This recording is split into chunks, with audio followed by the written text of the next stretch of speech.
Garlic for SIBO treatment, that's the question. Is it right for you? What type of garlic?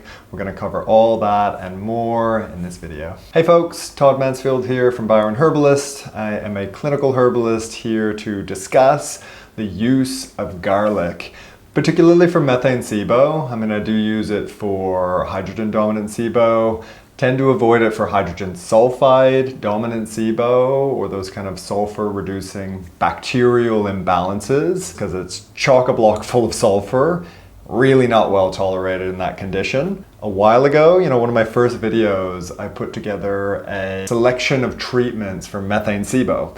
Treat a ton of methane SIBO, constipation, bloating, abdominal pain, gas, lots of those kind of symptoms are classic for methane SIBO. And I said in this video, look, eat some fresh garlic, really good for methane SIBO. What I didn't mention, and I got lots and lots of comments, lots of great feedback from you guys, was there are caveats there.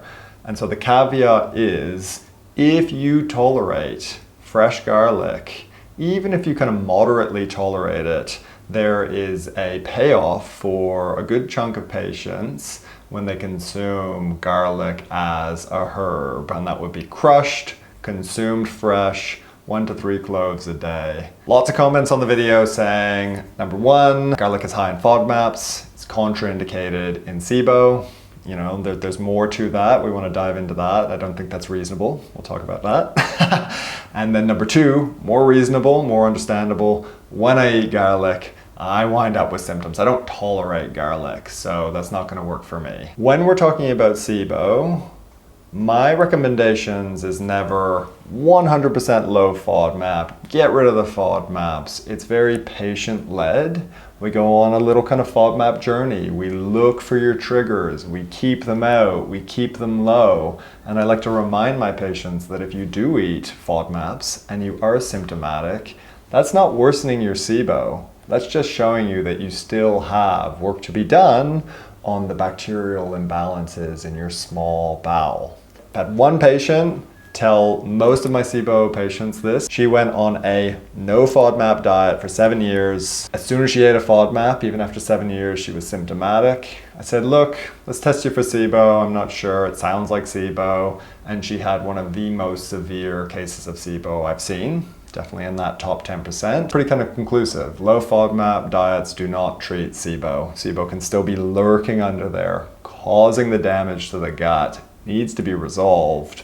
FODMAPs flare those symptoms and show you that you have work to be done. So diving into that one, what I like to do is cut out some of these kind of high offending foods, the more aggravating FODMAPs. Garlic is one of them. And when we reintroduce that food and we trial it, we say, look, how do you tolerate it? And if they're saying, look, no real change in symptoms, I'll say consume some fresh garlic as a therapeutic, decent amount for a while, see if we can get some results. Maybe we'll use some garlic oil that can come in little supplement caps. It's more of a whole kind of herb garlic extract. It's got a whole raft of antimicrobials, not just the Allicin, which we're going to talk about soon. And see if we can get some momentum there. We've got good data that methane SIBO can be treated with garlic. They say, I brought the garlic back in, blew up like a balloon, totally don't tolerate it. I feel 1,000,000 times better when I'm off of garlic. We say, great, stay off the garlic. We're not even going to use the supplements. We'll see how far we can get. We might cycle it back in after a month or two of treatment just to see if it's better tolerated, and then we'll have more options to treat you with if it is. Now, if the patient says, look, maybe some symptom flares, not the worst thing in the world, but I do feel better off of it, that's when I'll turn more towards the Allicin extracts.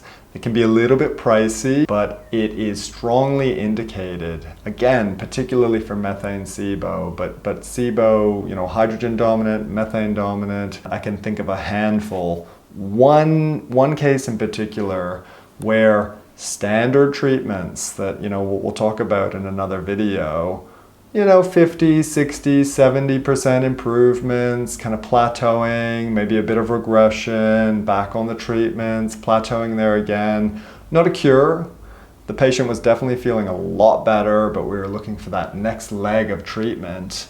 And we found that when we brought in the Allicin extracts, straight to 90, 95, 100% improved within a couple weeks. So it's a strong therapy. There are caveats, and the big headline here is it depends. Depends on you as a person, your tolerance, which way we go. And that's why it can be really helpful to have an experienced clinician hold your hand through this process.